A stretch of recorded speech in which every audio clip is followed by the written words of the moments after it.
that we understand the importance of listening to your voices. We understand the importance of seeing things from your vantage point, because the only way that we can make things work for you is if we're listening to you and if we are understanding what you want and why you want it, and to make sure we're providing it in a timely manner.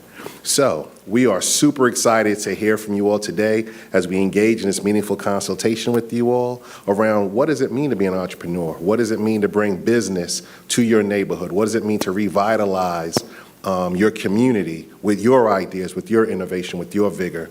Because if we don't build it, who will? We can't expect others to come from outside to take care of what we have at home. So I'm so super proud of all of you for the work you have done, for your timeless effort, initiative, and thoughtfulness around your specific businesses, around the ideas that you all come with, and the passion in which you all speak. I am super impressed with the leadership team up front here. This is what we strive for, this is what we work for. And we are just so super excited. So I'm going to stop talking because this is about you all, and we want to make sure that you all have time to express all of the amazing work you all are doing. So at this time, I'd like to bring up our illustrious new superintendent, who is, if he has done nothing else, he has absolutely lived by listening to what is going on in our schools and our communities and with our students. And he has absolutely demonstrated that he is listening to each and every one of you, because he wants to make sure that Prince George's County Public Schools is a place where you thrive and excel. And so far, what we've seen and what we've heard of you, you all are well on your way. So with that, I will bring up Superintendent House.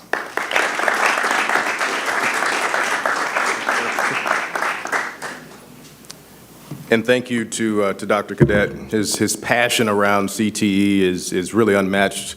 Not only in this county, but quite frankly, unmatched across the country. So those students that are really interested in the opportunity of CTE, it's important that you understand that Prince George's County Public Schools, under the homage of Dr. Cadet, is in really good hands to provide the kind of supports that we all deserve. I want to first of all say congratulations to all of the innovative ideas and students that entered their entrepreneur ideas. Let's give them a big hand. I'm very, very proud of what we saw. I also really want to take a moment to highlight the strides that Prince George's County Public Schools has made in reference to CTE, as I spoke of a second ago.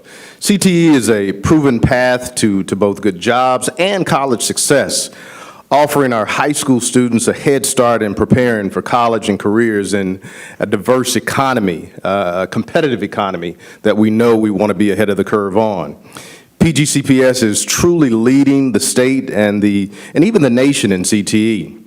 The benefits are really too many to name, quite frankly, but we do know that CTE offers students hands-on training and real-world experience through entrepreneurship and internships.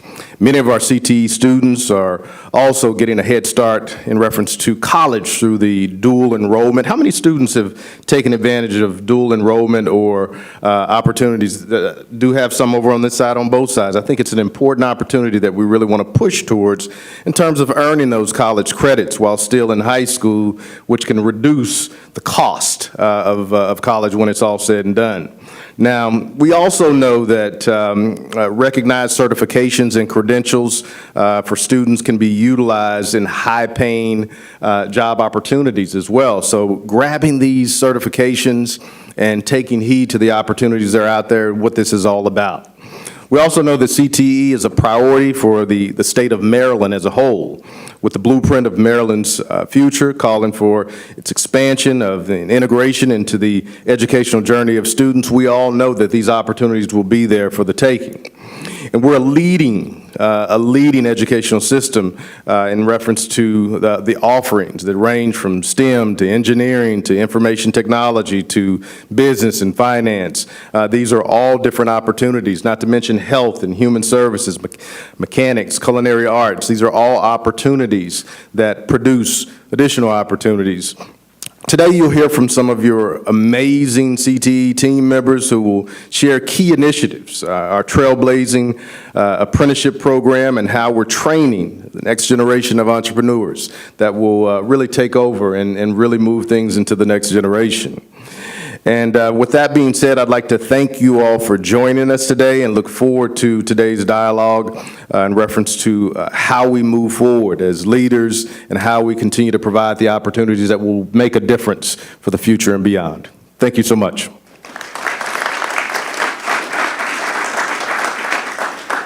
Thank you, Superintendent. I want to bring up some of those CTE leaders right now.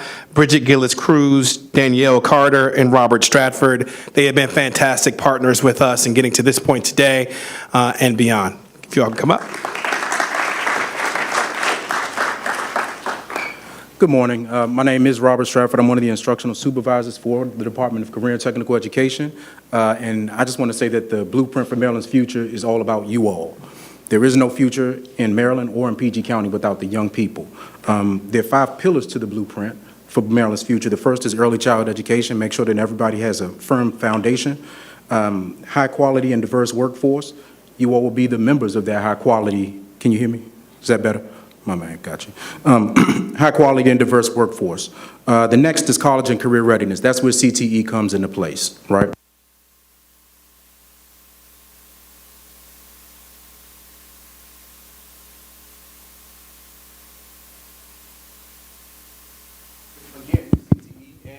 State government and our local government comes in play because they provide us the funds and our grant money to actually make sure that we're able to bring the programs to you all.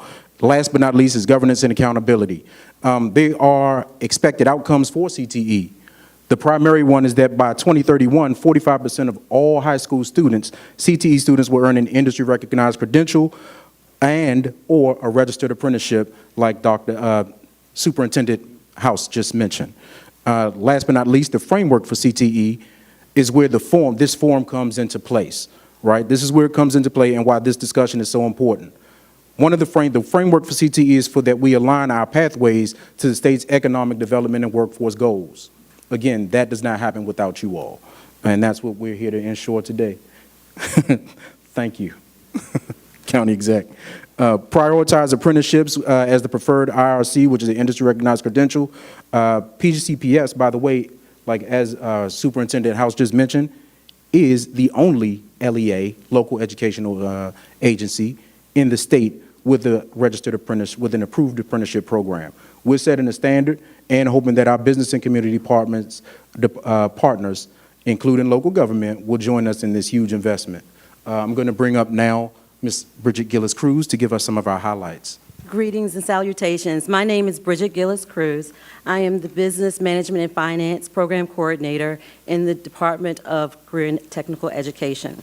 CTE programs of study help students gain the skills, technical knowledge, academic foundation, and real-world experiences needed to prepare for high-skill, high-demand, and high-wage careers. We aim to cultivate partnerships that create opportunities where our CTE students gain work experience through internship, job shadowing, mentorship, on-the-job training, and industry certification. CTE graduates are prepared to enter the competitive workforce after high school or matriculate to a college or university. Through our long-standing relationship with area colleges and universities, CTE students are equipped to successfully transition into post-secondary opportunities.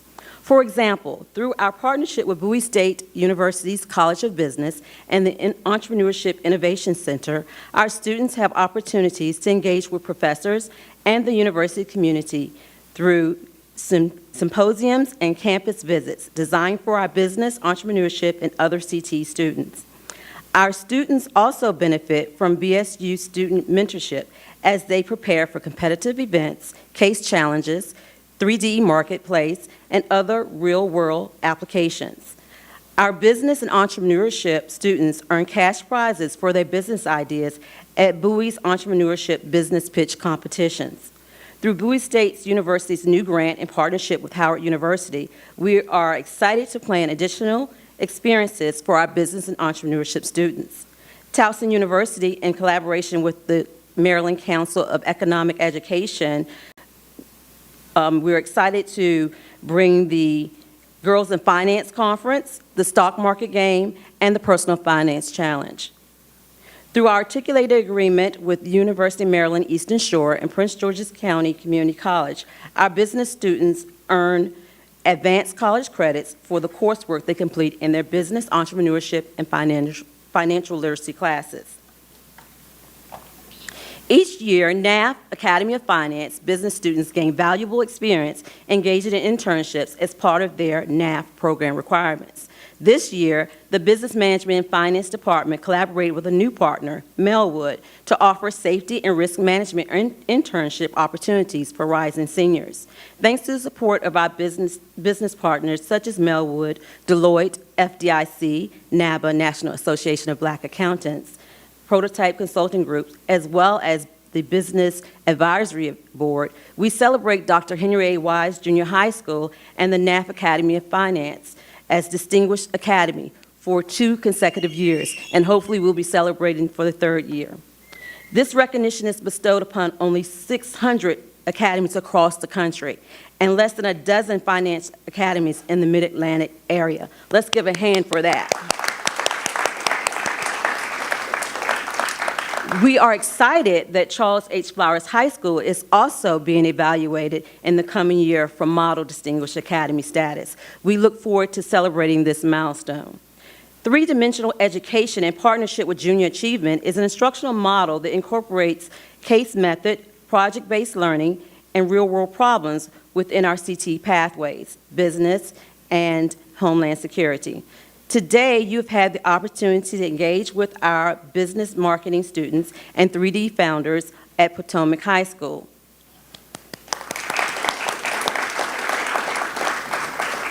They have developed business plans and launched their companies at their first annual market day last spring. Due to the success of this partnership, the 3DE model has expanded to Surrattsville High School as well as Fairmont Heights to come. Career and technical education student organizations allow students to test their skills against peers and provide leadership development and scholarships. Future Business Leaders of America, Jaslyn Lewis, an informational technology senior at Laurel High School, campaigned and won the position of Future Business Leaders of America 2023-24 Regional 4 Vice President for the state of Maryland. As a result, Laurel High School will host the regional competition in January. We acknowledge the students who represented 10 high schools and placed at the regional and state levels.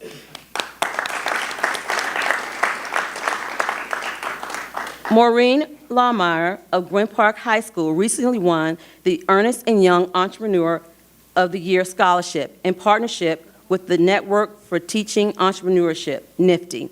Gwynn Park High School has a strong focus on entrepreneurship and has produced the highest number of students who have earned the Small Business and Entrepreneurship certification through Intuit.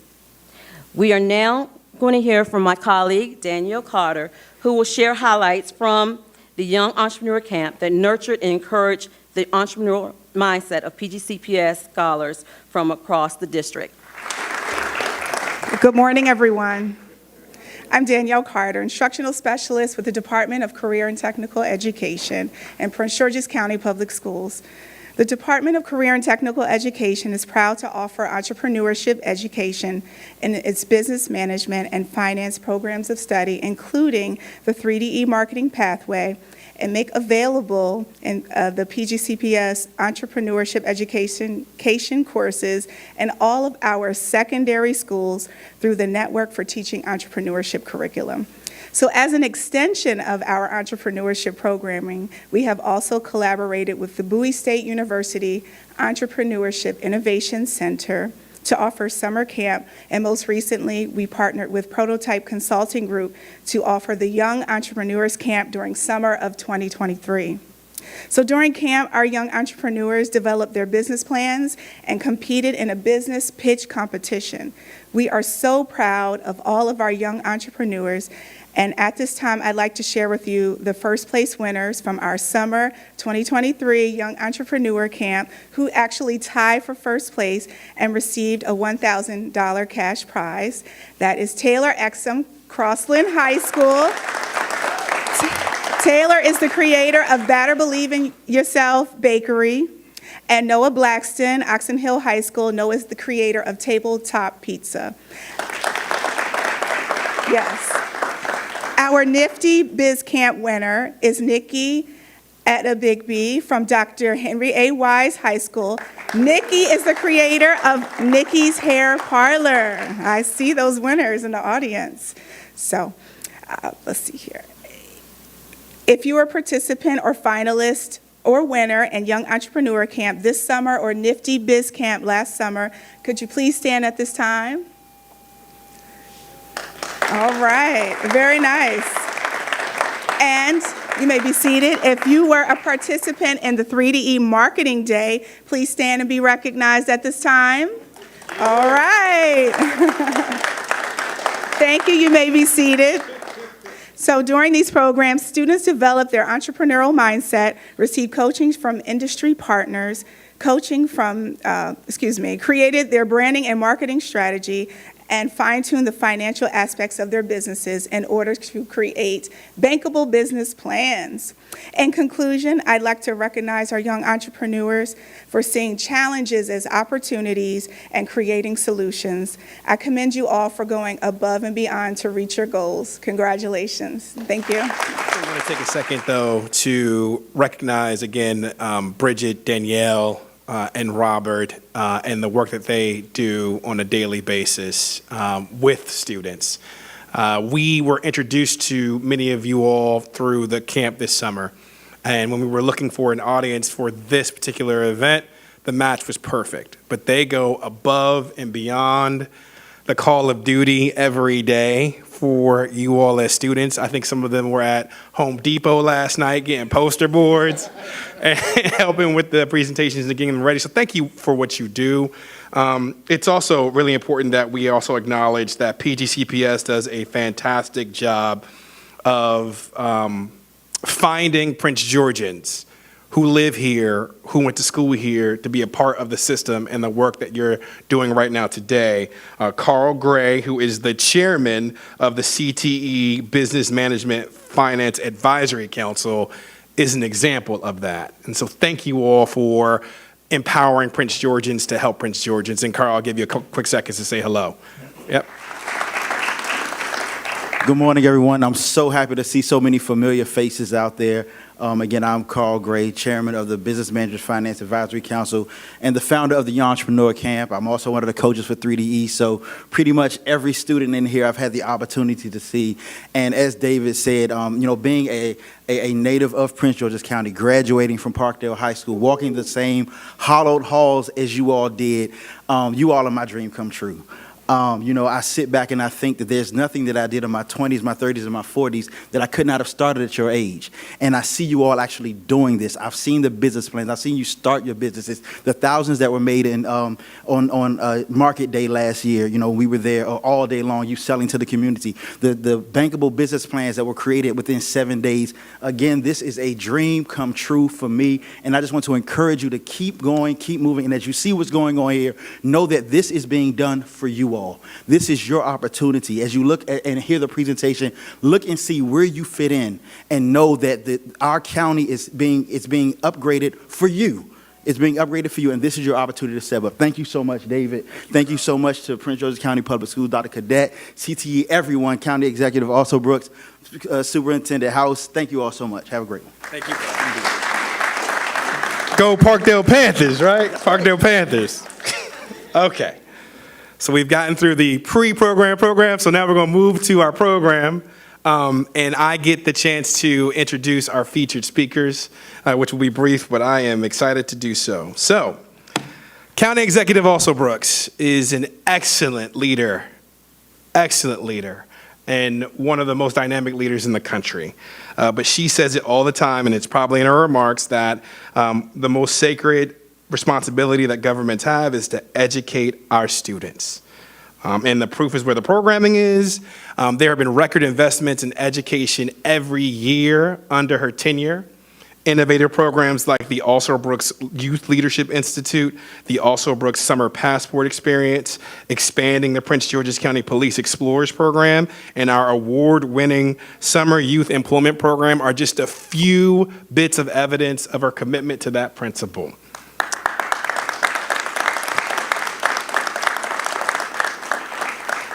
She has us focused on these things at the same time in developing a 21st century government that is worthy of you and the other residents in Prince George's County. And she also hires well, because she makes that a principle in our government.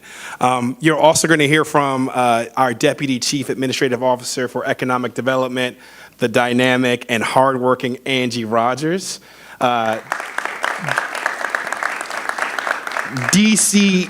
DCAO Rodgers for short. And you might be asking yourself, like, what does a DCAO do? Well, you're in school, so I'm gonna tell you. There are 5 DCAOs in our government. They report to our CAO, and collectively they are responsible for overseeing the over 40 agencies in Prince George's County's government. They have a portfolio of different agencies that they have to make sure are making progress on your behalf.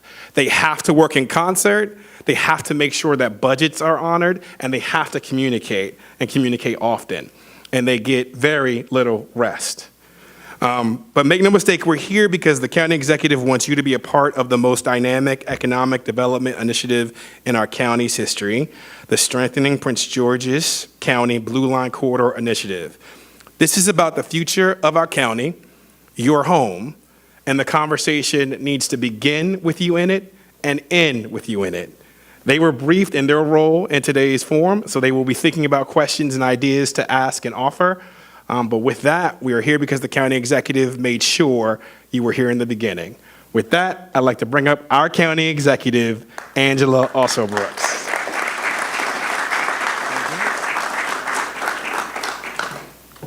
Well, good morning, everyone. It's so great to be here. I want to first say thank you so much to David for the introduction, to our superintendent, who I think just slid out. Did he just? I want to thank him. There he is.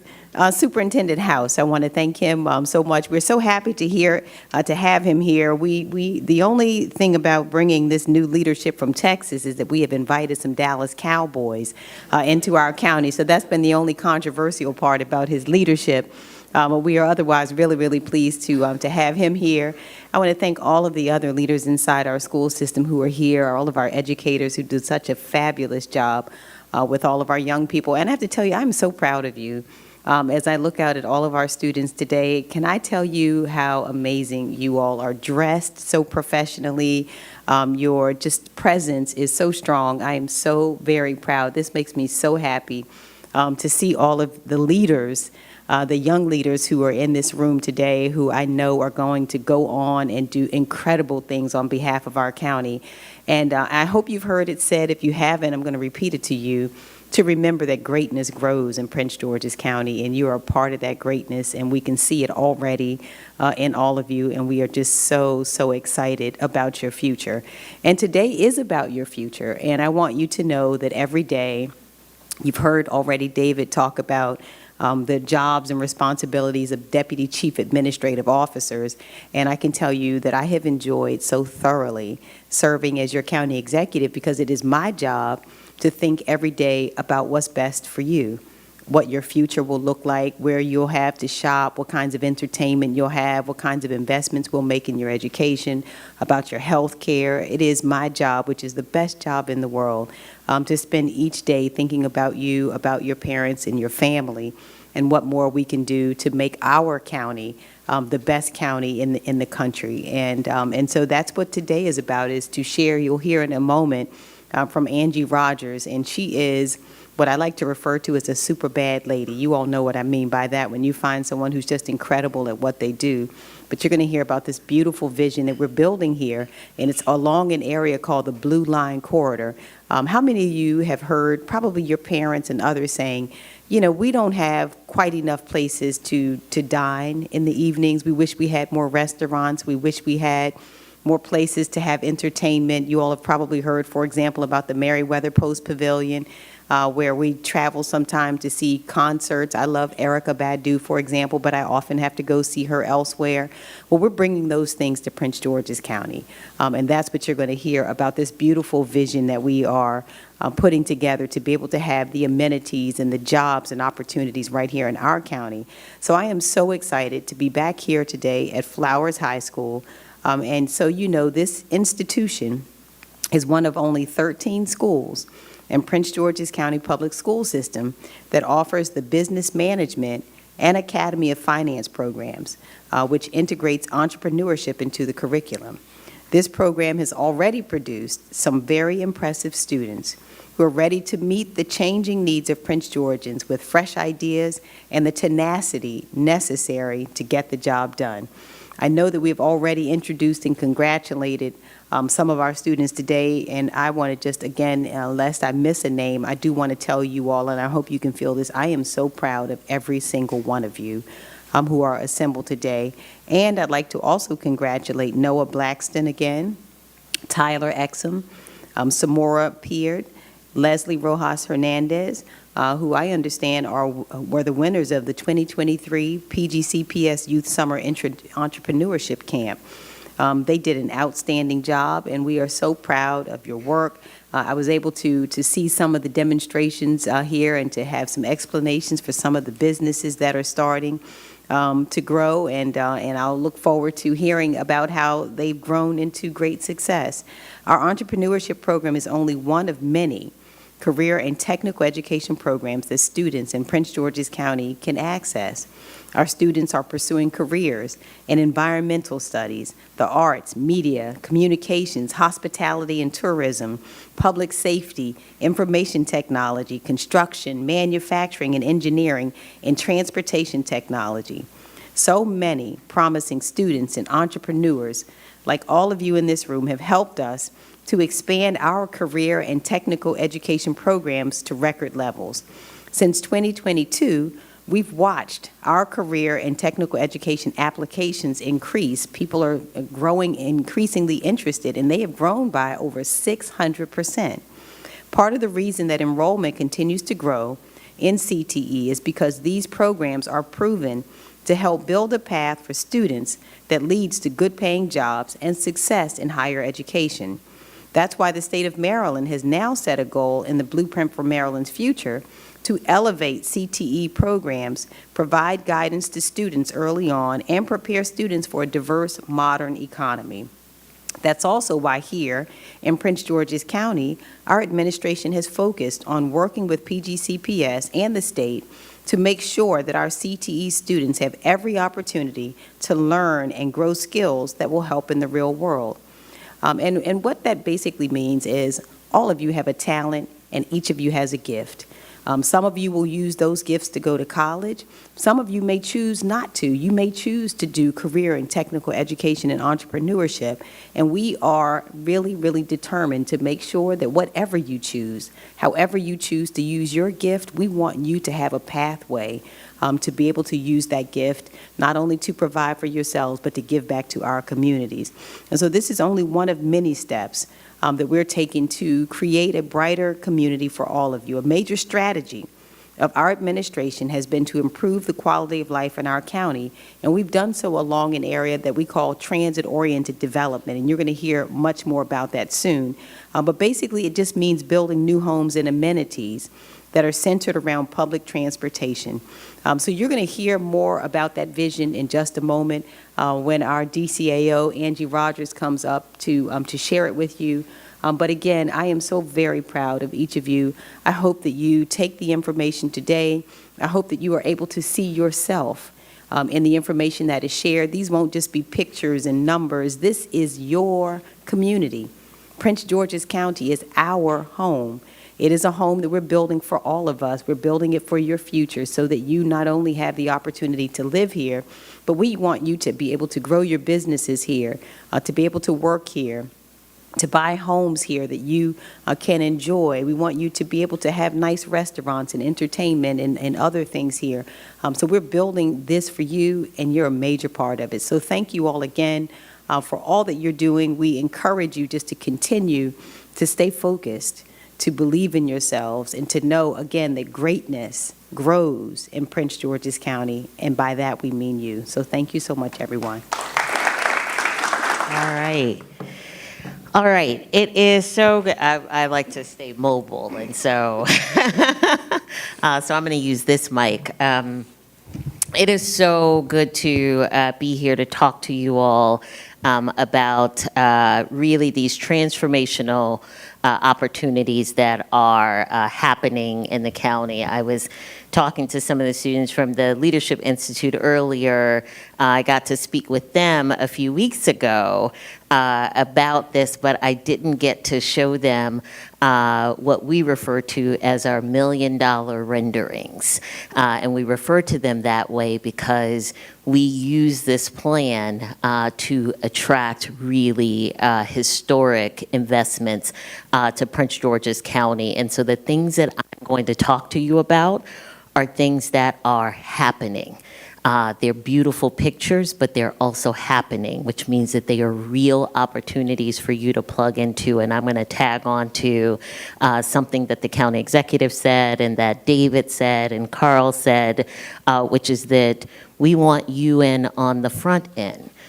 These opportunities are just beginning, and I'll talk about what we call the life cycle of these projects.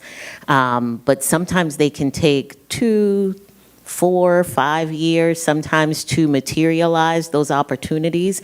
And so that is time for you to be thinking about where you fit in, that business plan that you are thinking about, that thing that is your passion project that you say, you know, this is the thing that's going to make me want to get up every morning and go for it with gusto. That is time for you to be getting those things together so that you can fit into this plan that we're building so that you can find your own place in it. And that is really important for us because whenever I speak, I remind folks that, you know, the market, if you will, sort of creates its own opportunities, and it creates opportunities often for people who already have access.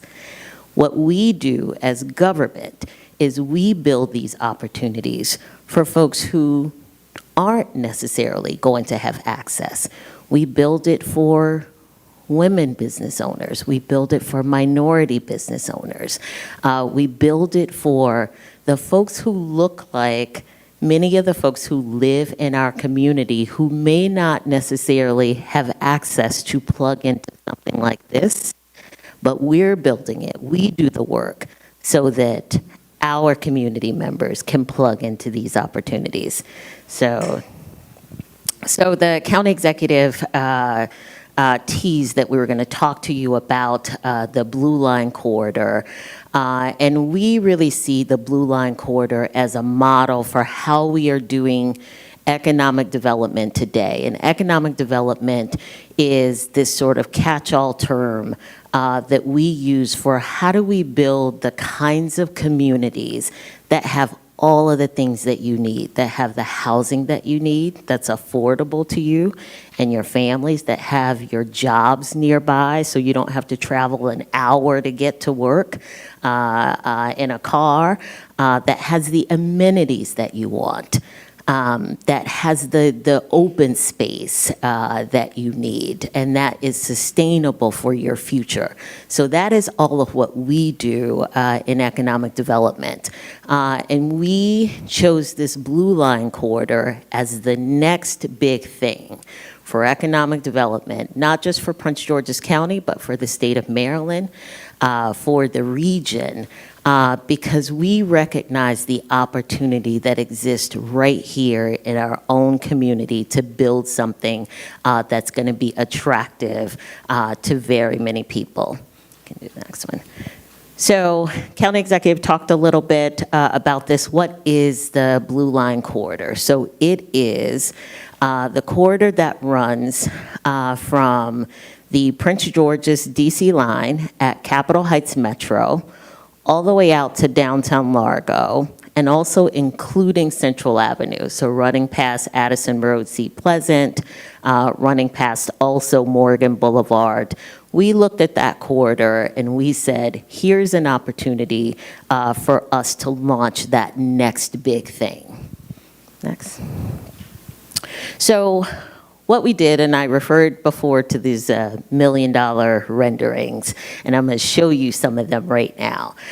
We started to vision for what do we want these neighborhoods to look like in the future. It's one thing to say, you know, I want a neighborhood that has some new restaurants in it, or I want a neighborhood that has some new shopping in it. But how do you get there from where you are right now? So we brought together this team of designers and transportation engineers and planners, and we started to vision for, all right, we've got downtown Largo. Started to vision for this so that we could show everybody else, this is what we're looking to get to. And so if you are looking to do development at one of our metro stations, bring us something that looks like this, because that is the thing that we're going to invest in. That's the thing that we're going to move forward.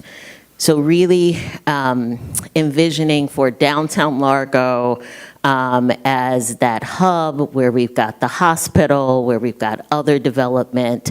Obviously, the Commander Stadium is right nearby, and so visioning for this as something that could be really active and entertaining. Next.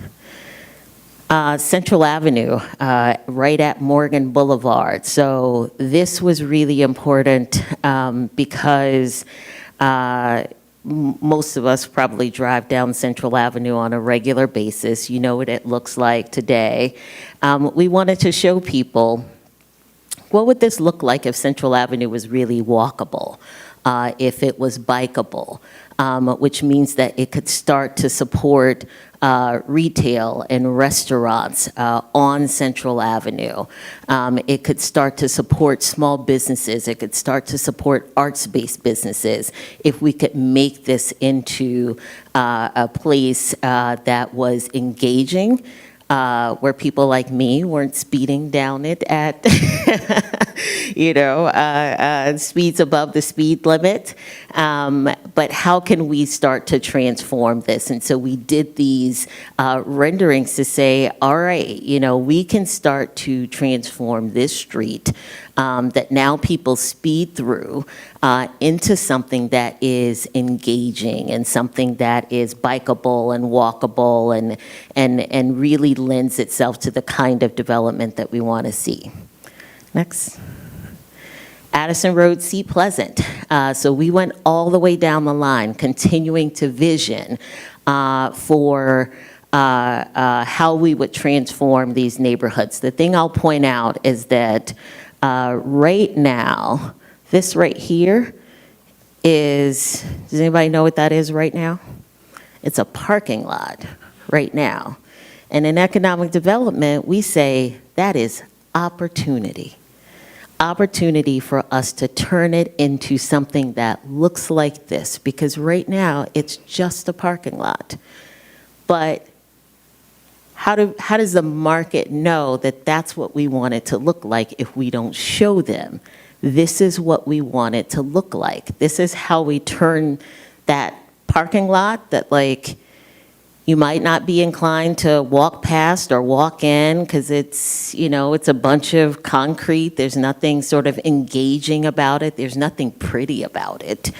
How do we move from that to this is the vision that we were trying to show people right at our metro.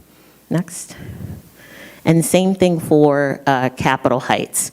Most of this right here, right now, is parking lot. It's also parking lot that we as public partners own. And so we said to ourselves, if we own it, why can't we turn it into that?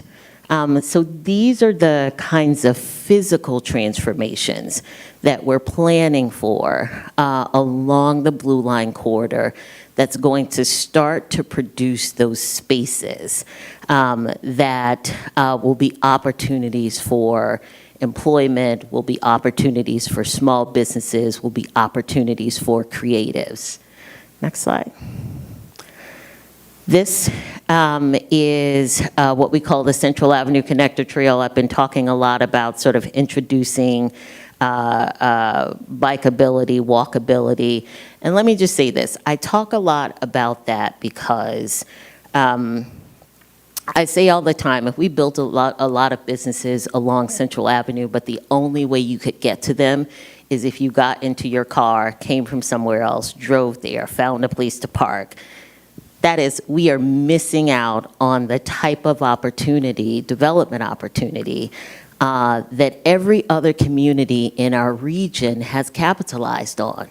When you walk through DC, when you walk through downtown Silver Spring, even places like Bethesda and Rockville have started to transform themselves over the last 10 to 20 years by making their communities more walkable and bikeable, which means that things are easier to get to.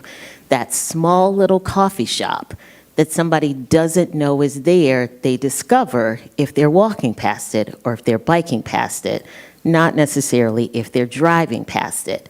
And so that's why it gives an opportunity for smaller businesses and creatives to thrive, and not just your Starbucks, which I love Starbucks, but we know it's there, right? But how do I know that the small coffee shop is there? How do I know that the small creative business is there? So that's why we focus on walkability and bikeability, and we've got something called the Central Avenue Connector Trail that will run from Prince George's DC line all the way out to downtown Largo and up to the stadium. And this is an important part of our plan as well. Next slide.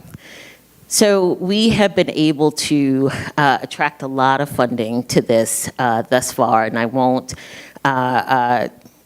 stay on this slide for too long, but upwards of about $500 million in public investment that we've attracted in just the past 2 years to be able to launch these efforts. Let me tell you what that means, though, because that $500 million is a big deal, but what it means is that we've had the private sector launch $2 billion worth of investments because we seeded this, because we as the county stepped up and said, we got first, we'll go in first, and we'll start to seed those opportunities, and the private sector has come in with almost $2 billion thus far in investments. So I'm going to end by showing you a few of the facilities that we have planned for the Blue Line corridor, and I want to use those to talk about the opportunities, the life cycle of opportunities that could be available for you. Next. First facility is an amphitheater. We have planned for an amphitheater that would be about 7,500 to 10,000 capacity amphitheater. It would flex from sort of small kind of indoor shows to your full-on, 10,000 capacity amphitheater uncovered show. So what does an amphitheater mean for the life cycle of opportunities?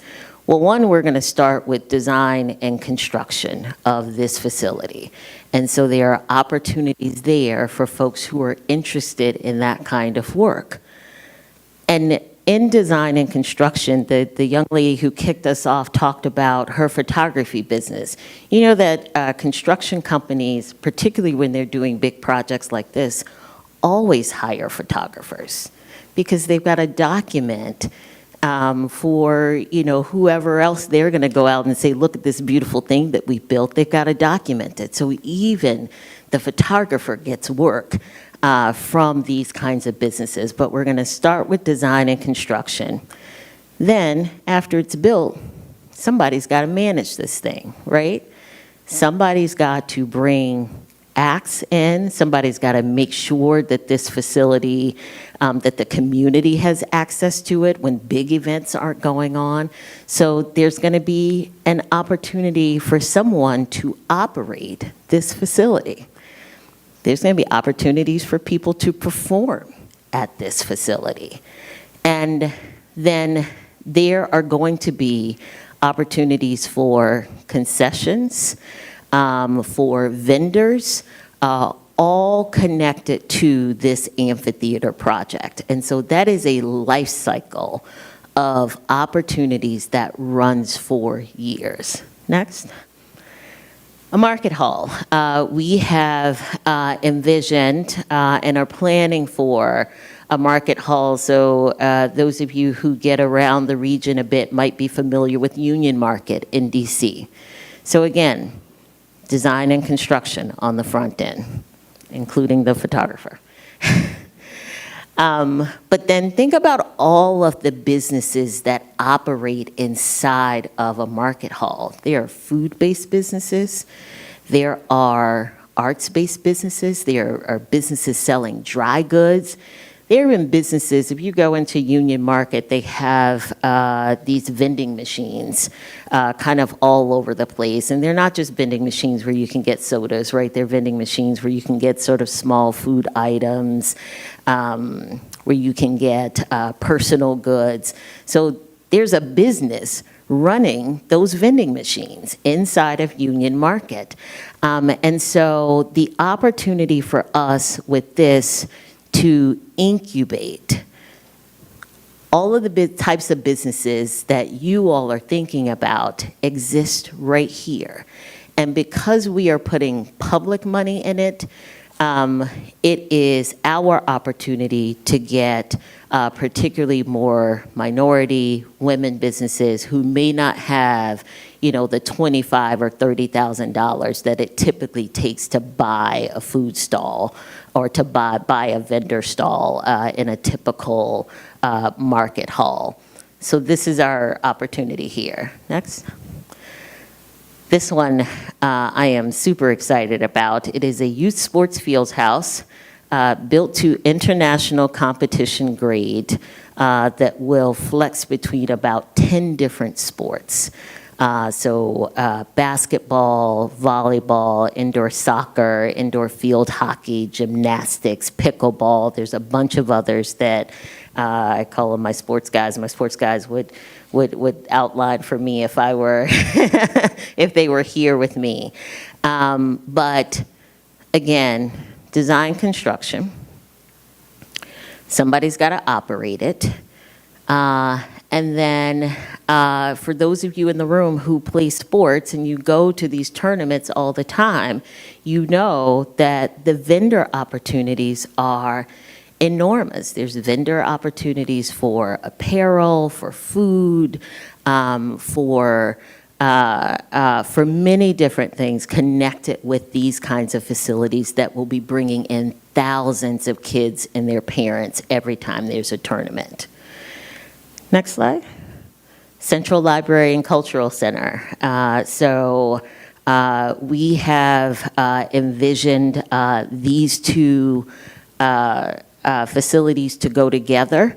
There's lots of precedents to have libraries and cultural centers sort of operate together. And I like to say, this isn't going to be your mama's library. It will be your mama's library, but it'll be yours too. But meaning that these facilities these days are meant to be engaging places that provide a range of opportunity. And so, again, who's going to run the place? We've got a cultural center that will have both a permanent and a rotating arts exhibit. And so for those of you in the room who might be artists, who might be looking to run a creative business, an arts-based business, this will be that opportunity for showcase. Next. And then our Civic Plaza, which is a project that is already underway, is turning the corner at our Wayne K. Curry Administration Building into an engaging plaza. And a plaza where there will be opportunities for shows, small shows, movie nights, vendors to participate in farmers markets, which I think I heard that some of you participated in a market day. So all of that is going to be going on right at our civic building. So I'll end by, again, just reiterating that these are opportunities that you all have a chance to grow into. And this is the time to start thinking about what's my passion project and how do I want to get there, because there will be space for me in some of these things that we're developing. There's an organization that is part of my cluster of agencies that I oversee called Employ Prince Georgians. And Employ Prince Georgians is going to act as our hub for all of these opportunities, because I don't want you to go searching around the government when you're ready to try and figure out, all right, what's the space that is next up and how can I plug into it? Or what are the jobs that are next up on these projects and how can I plug into them? Employ Prince George's is going to be our hub for all of those things, and they will feed you out to the place where you need to be in order to help your idea materialize. So with that, I think I'm going to stop, and I think we are taking questions. All right. Give it up for the County Executive and DCO Rodgers. I'm going to ask that you all take your seats there. So we're going to jump in here. I hope that you see yourself in this vision, because that's the point of this conversation. And now we just want your input or your questions. I'm going to start with a few of the winners from the camp. Taylor, I want to kick it off with you. If you have any input or questions, can we go with you?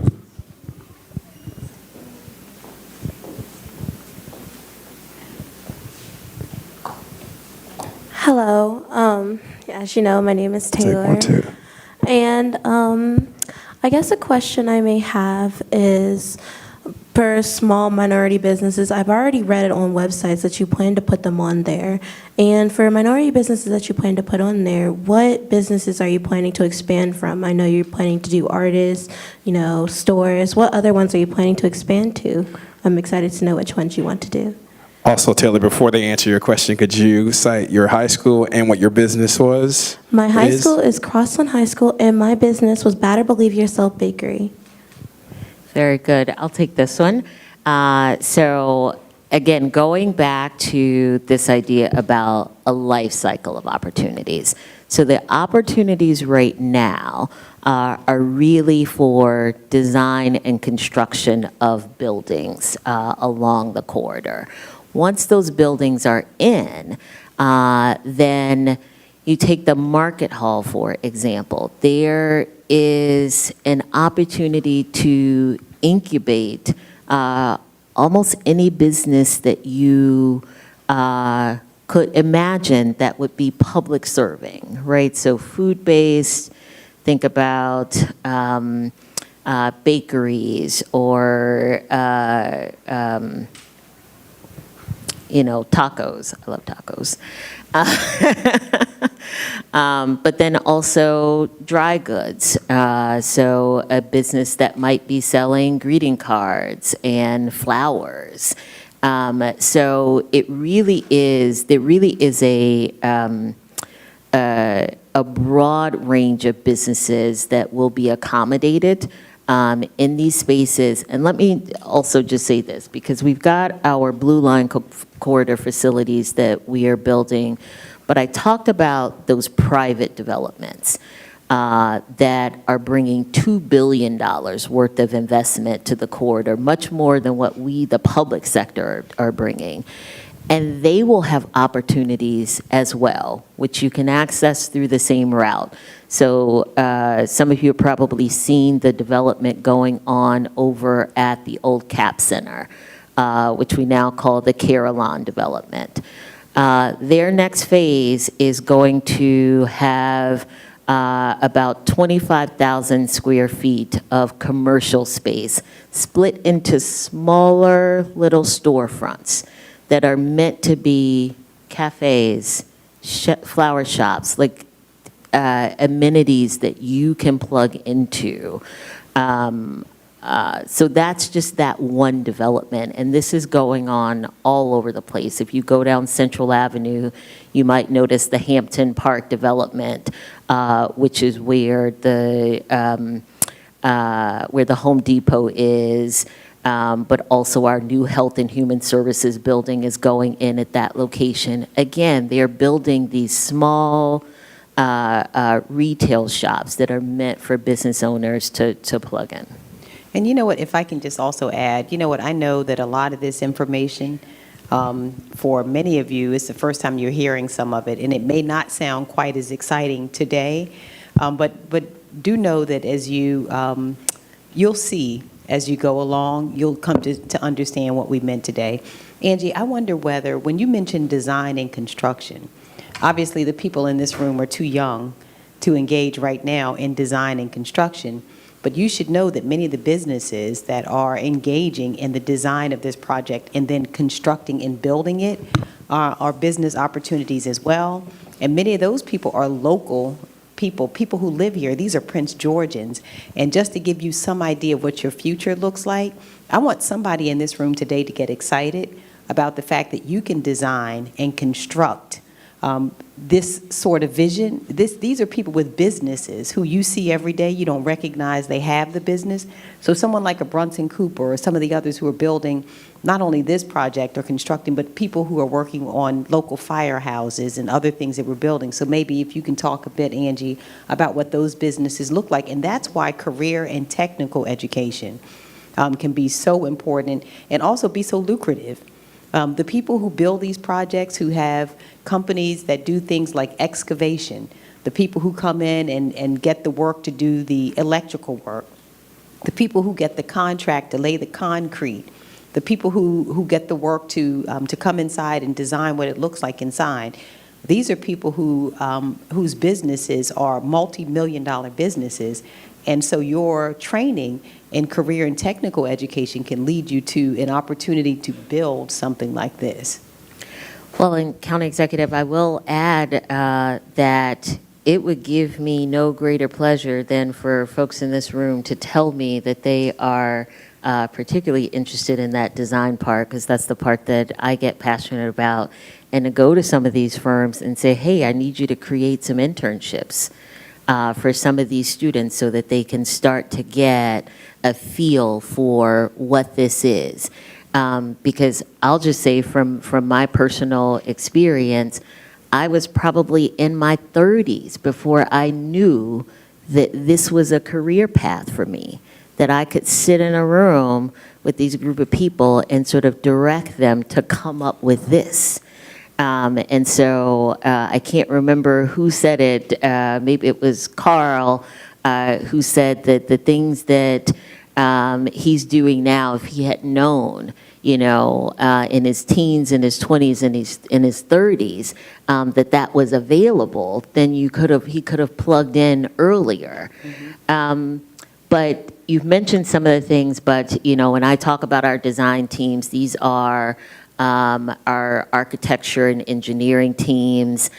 Separately, we have transportation engineering teams, so they help us think through, when we're doing a big site, how did the streets and roads need to run through it? Our civil engineers, who work on these sites. And then we get to the actual construction. And as the county executive said, it's the plumbers, it's the folks doing the drywall in the buildings. It's the, folks who build scaffolding. That's a whole business, like people who just build scaffolding, design and build scaffolding. So the opportunities, if you are interested in this space, are kind of boundless. They are also often opportunities that you can plug into after this phase of your education and sort of marry it with continuing education. And they are things also where we often see folks can end up in their mid-20s with a six-figure salary because they have plugged in, started work, and sort of worked their way up, gotten the experience and worked their way up. So if that certainly would have sounded exciting to me when I was in high school.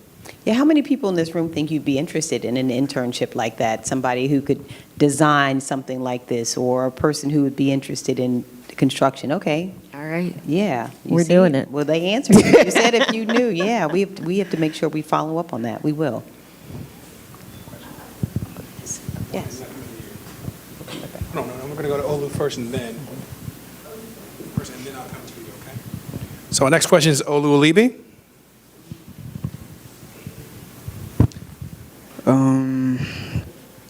Good afternoon, ladies and gentlemen. My name is Oluwanifemi. This is my partner, Shakur. I'm Shakur Muhammad. I go to Largo, he goes to Crossland. My question is, are there any programs or resources that are available for teenage entrepreneurs to start their business in the county? Yes. And I would love to, once again, I'm going to use Employee Prince George's as my hub. There's a bunch of different agencies that provide a bunch of different things. But I'm going to use Employ as my hub. And if we can get you connected through Employ, then we can get you to all of the other things that you need.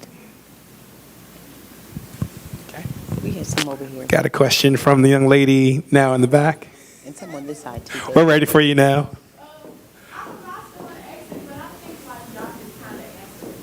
I'm still exit though. Go ahead. Okay. Good morning. Hey, afternoon. Good afternoon, everybody. Good My name is afternoon. Alayla. I go to Potomac High School, and I'm in the 12th grade. And I basically wanted to ask, would it be training and educational courses for people who are interested in constructing and designing the specific projects that you showed today? So, they know what to look forward to, how to, create ideas and stuff, specifically for Blue Line Quarter. Yeah. Yes. Okay. Thank you. There's some on this side, too. I think she raised her hand. The young lady here and then on that side. Good afternoon, everybody. My name is True Bird, and I'm a senior at Potomac High School. So my question is based off the pictures and examples that was shown today. For the buildings, are in the pictures, is that how the buildings are actually going to look? Or is that just a thought? Good question. Yeah. So it is what we call renderings, and sometimes we call them precedents. So we use those. So these aren't exactly what it will look like. But we use those to give a cue to our architectural and engineering teams to design something that looks like this. So not the actual buildings, but this is the vision. Yep. Very similar. I think you. Right here, we'll go side to side. Hi, my name is Lima, and I'm a junior at Charles Herbert Flowers High School. And my question was, you mentioned that in the neighborhoods that you guys are planning to build, there would be shops and other things that you would do in your community. But I was also wondering about hospitals and safety, police stations, and I was wondering how are you guys going to add them to the community? Because I know some hospitals, their urgent cares are sometimes very full, and you would have to wait in hours in line. And I was wondering on, like, if you're planning to build such big communities and adding so many shops and, bringing more people to the community, how are you going to manage the safety and, like, the protection of the people? That's a really great question. So you know what? So now you're getting it. You understand from this question. Tell me your name again, please. Lemar. So you understand from this question now that everyone in this room has the opportunity to build out your own community, to envision what's needed by the people who live in our community. That's what this day is all about, is helping you to see that this is what we think about all day. So you'll notice, for example, along the Blue Line Corridor, we just opened a new hospital, the University of Maryland Medical Center. And as you pointed out, we already have tremendous need. And you'll note that in that same project across the street from the new hospital, the UMS hospital, is a new medical building. And so that's the next phase of that project, because what we hope is that we bring to our community more primary care physicians. What we don't want is for you to tend to all of your medical needs in an emergency room. We have to invite more doctors to come to do what is known as preventive care, to encourage you to go during the year and have your physicals and that kind of thing, so you don't need to end up in an emergency room. So we're part of our plan is building more medical office buildings so that we can provide care. You mentioned safety.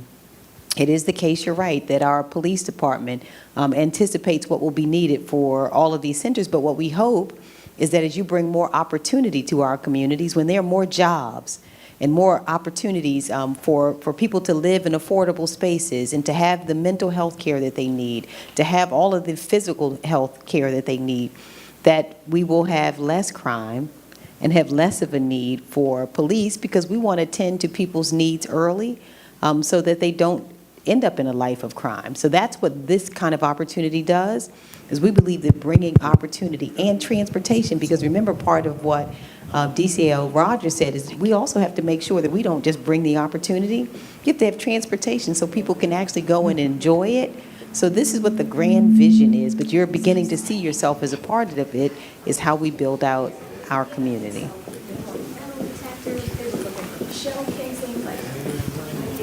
Good afternoon. My name is Ashley from Dr. Henry Wise High School. Thank you, Ashley.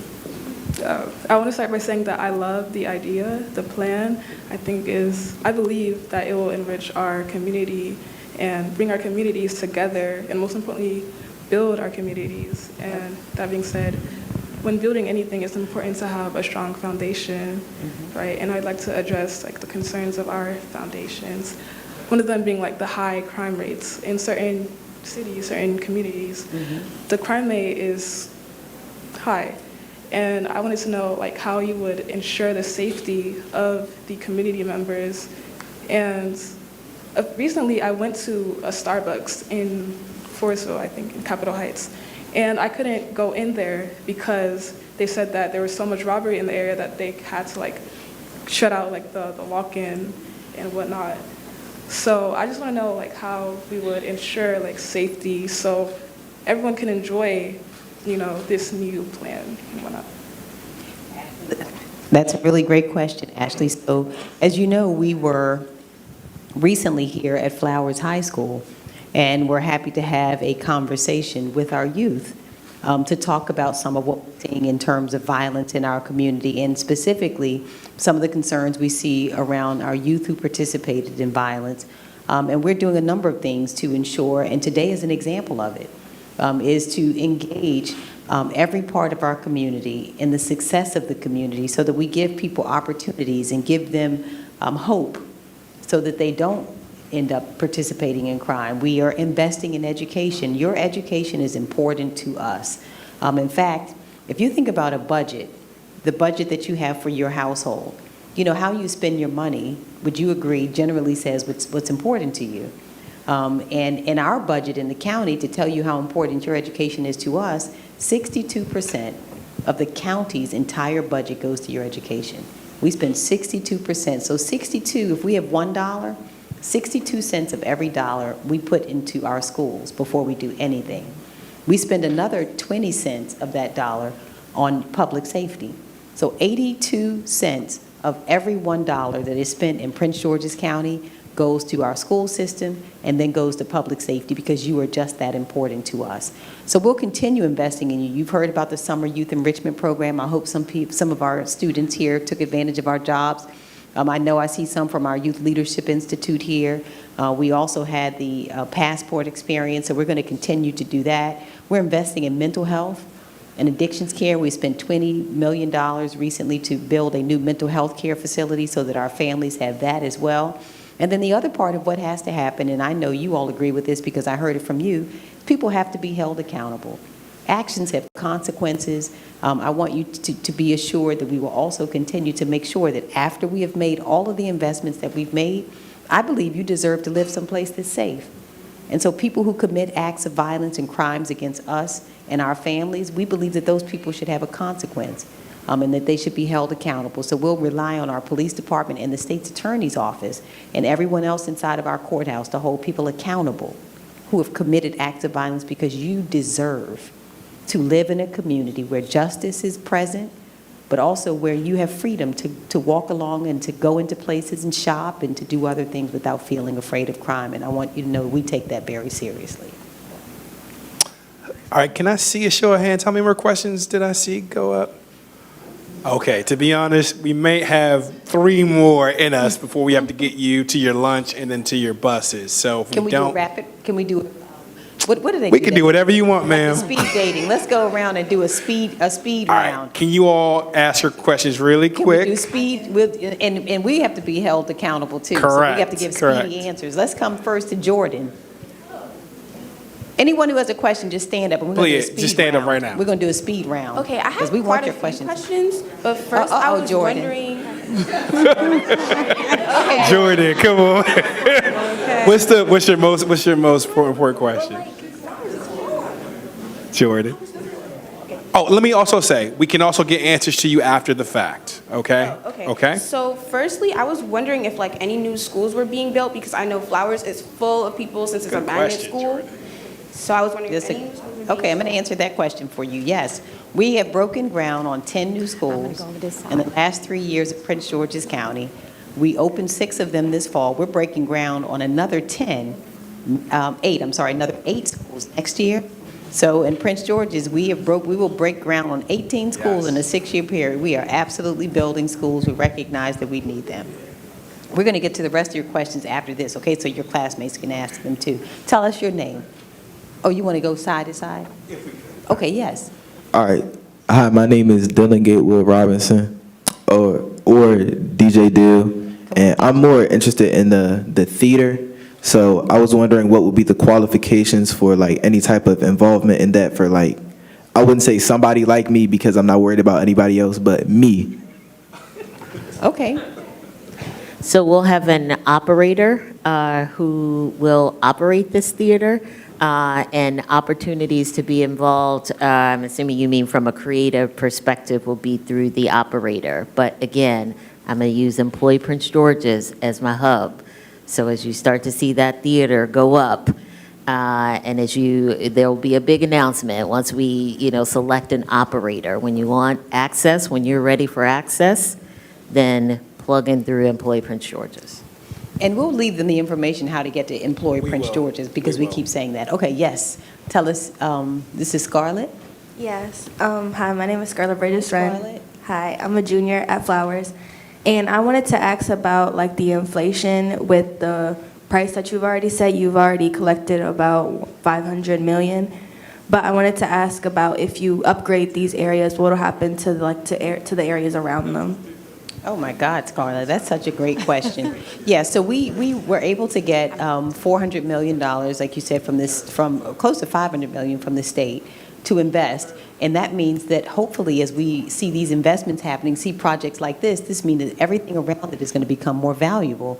We hope that your housing prices will become more valuable, and it means that we will continue to also simultaneously invest in affordable houses, because what we don't want is to see all of our areas increase in value and then have our families not be able to afford to live there for our teachers and firefighters and police officers and others who are working in our community. So we have also brought online new what we call workforce housing.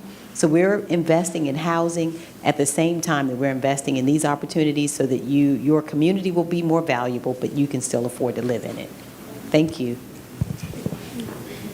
I have a question again. I was wondering about the Central Library and Culture Center. So for the Central Library, would there be like, in that center, would there be like rooms where students would get tutored, or is it like for everyone?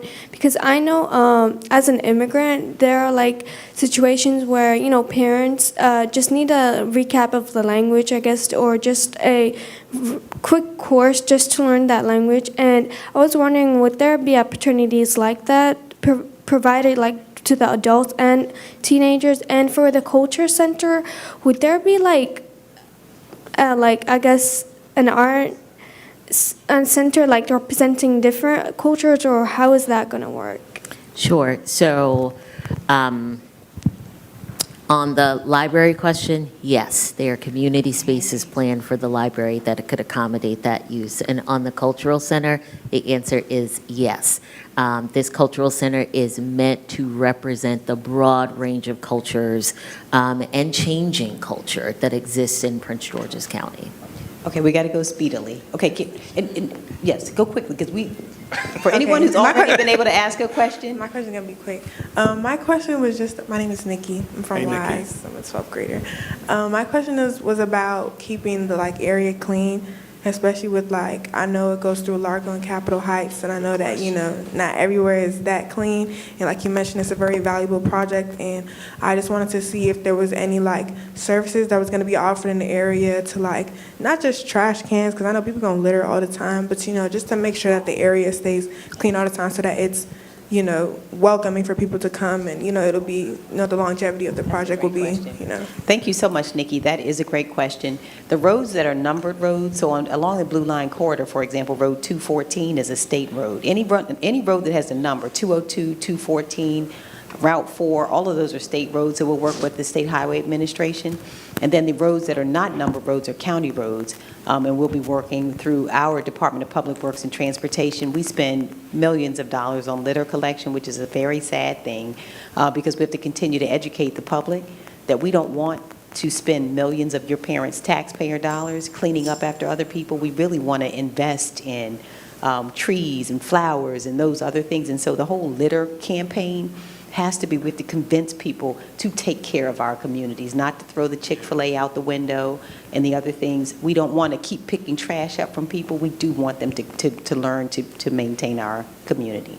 Thank you, Nikki. Good afternoon. My name is Holden Croshaw, CEO and founder of Guiding Hands for Young Men.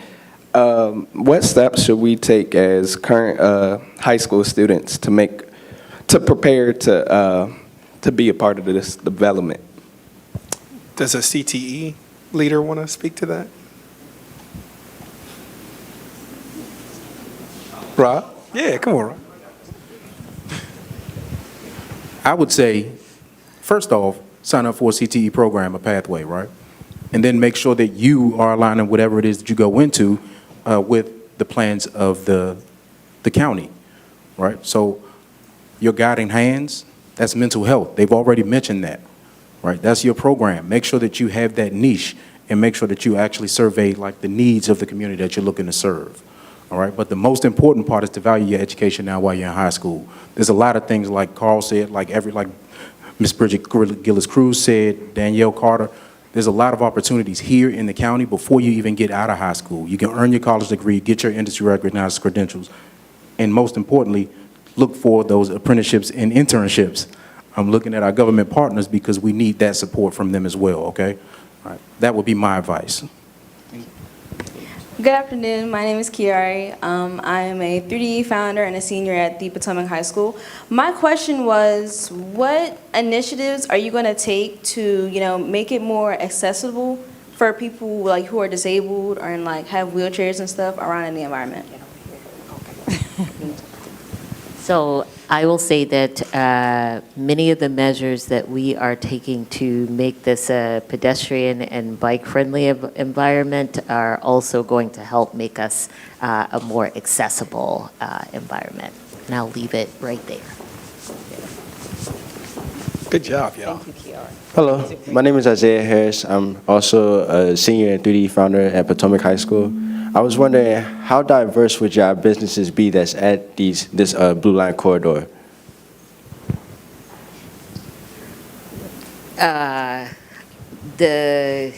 We want them to be as diverse as we can possibly. Maybe you wanna refine your question. So what I mean by that is, I'm a music producer and I want to run a record label and a music studio.